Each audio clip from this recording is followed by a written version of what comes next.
Telomeres are the ends of chromosomes, and chromosomes are the little tiny things in every cell in our body which carries the genetic information, and they're made of long DNA molecules.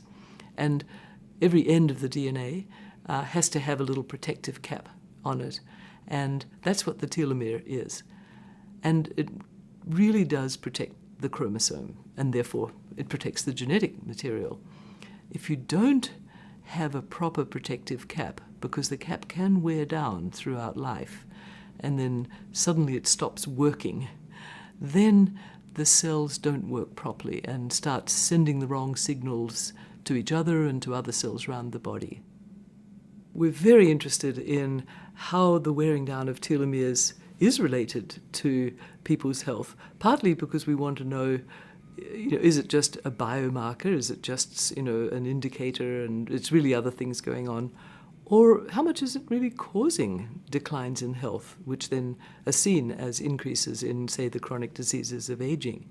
But we have a pretty good idea now that it is causing at least some of the risks that people will have the chronic diseases of aging. The big three, the diabetes, cancers, cardiovascular, and of course, we think more and more about dementias as people get older and older. And the telomere shortness that you can see is predicting a higher chance of somebody dying in the future. It's not a tiny effect. Our cells have a certain amount of an enzyme, and we call it telomerase, and it builds back telomeres. Unfortunately, it's not super good at it in humans. It's okay. It gets most of us through, good long lives. But sometimes it doesn't work as well. And there can be many other processes that are wearing the telomeres down. Telomerase can build them back up with the help of lots of other factors in the cells. So what we'd like to know is, how can we help that building up process? Well, we've been really interested in what roles nutrition and exercise and what we eat, what role does that have in maintaining telomeres?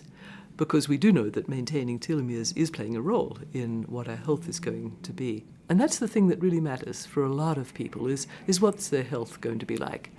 And there's a great name, it's called health span, which pretty much is the term that says, your health span is the time in your life that you stay pretty healthy and you don't have a real frailty or a disease or some real disability that, really affects your life. So we all want our health span to be as close as possible to our lifespan.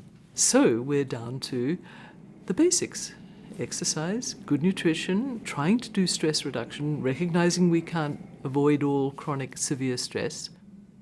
It's very exciting when you find people of like mind who have similar kinds of goals and ambitions, and when the two mesh, it's wonderful, because different strengths are brought to the problem.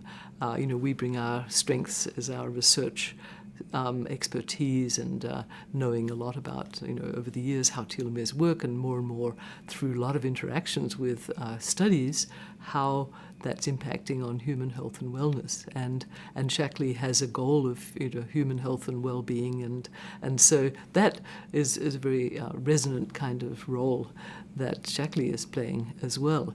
And so having that ability there so we can respond and make it happen right away, that's something that the Shackley support is going to make possible. And that's huge for us. When you bring two very different kinds of strengths together, good things happen. And so I'm very excited that this is going to be something where, we really will make some true advances.